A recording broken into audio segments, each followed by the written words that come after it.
তো দেখলাম 12:30টার পরে বৃষ্টি পড়তেছে, তো আমি গোসল করতে যাবো, ভাবলাম গোসল করে আসি, দেখবো বৃষ্টি কমে গেছে, নামাজ পড়তে যেতে হবে অবশ্যই।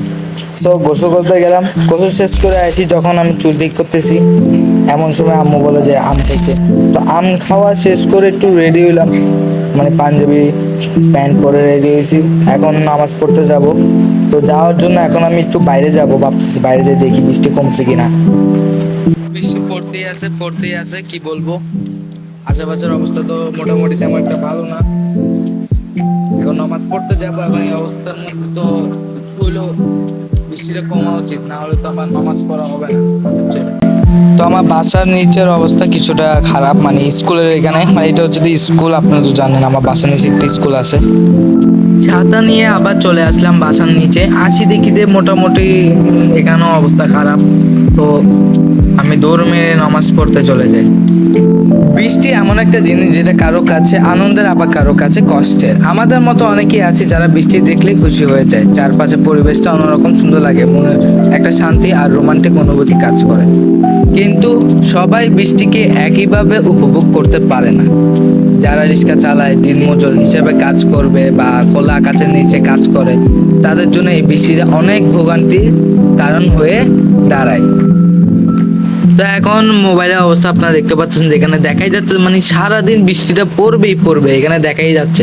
এখানেও এরকমই অবস্থা তোমরা দেখতে পাচ্ছ, বাইরে কি মানে 2টার পরও যে অবস্থা চলতেছে বাইরে, এখনো বৃষ্টির থামার কোনো নাম নাই। চট্টগ্রামের মধ্যে অবশ্যই আজকে সবাই বুঝবে এই অবস্থাটা কার কার কি অবস্থা। আজ শুক্রবার ছিল, জুম্মার নামাজ আদায় করতে সবাই বৃষ্টিতে ভিজে মসজিদে যেতে হবে, কারণ মানে মসজিদে গিয়েছে। বৃষ্টি কিছুটা অসুবিধা করলেও নামাজের গুরুত্ব কমে যায় না, আবহাওয়া যেমনই হোক মুসল্লিরা তাদের ইবাদত চালিয়েই যাবেন, তাই না? আবার অতিরিক্ত বৃষ্টিতে স্কুল কলেজগামী শিক্ষার্থীদের সমস্যায় পড়ে, রাস্তায় পানি জমে যায়, অনেক সময় ভিজে স্কুল বা কলেজে যেতে হয়। বাট আজকে শুক্রবার, বাট কালকে হইলে তো এরকম অবস্থা হবে, বা রবিবার থেকে। তো দিন দিন চলাফেরাতে কিছুটা কঠিন হয়ে পড়ে। তো আজ চট্টগ্রামে আকাশ দেখে মনে হচ্ছে সারাদিন বৃষ্টি থাকবে। তো এই বৃষ্টির সময় গরু গোস্ত দিয়ে ভাত খাইতে পাই সেরা।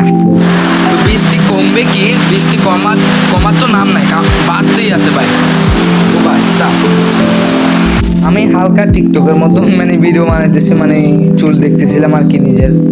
চুল দেখা যায় তো আর কাজ নাই বাসার ভিতরে, বাইরে তো যে বৃষ্টি বের হইতে পারবো না, এমনি বন্ধুরা বান্ধবের কোনো খবর নাই।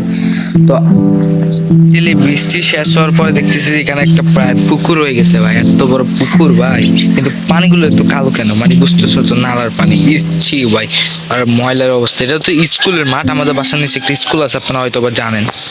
তো আপনারা তো জানেন 28 তারিখে চট্টগ্রাম সিটি কর্পোরেশন অন্তর্ভুক্ত যেসব বিদ্যালয় আছে সবগুলোতে এক্সাম শুরু হতে যাচ্ছে। তো আজকের ভিডিওতে আমি এখানেই শেষ করে দিতেছি।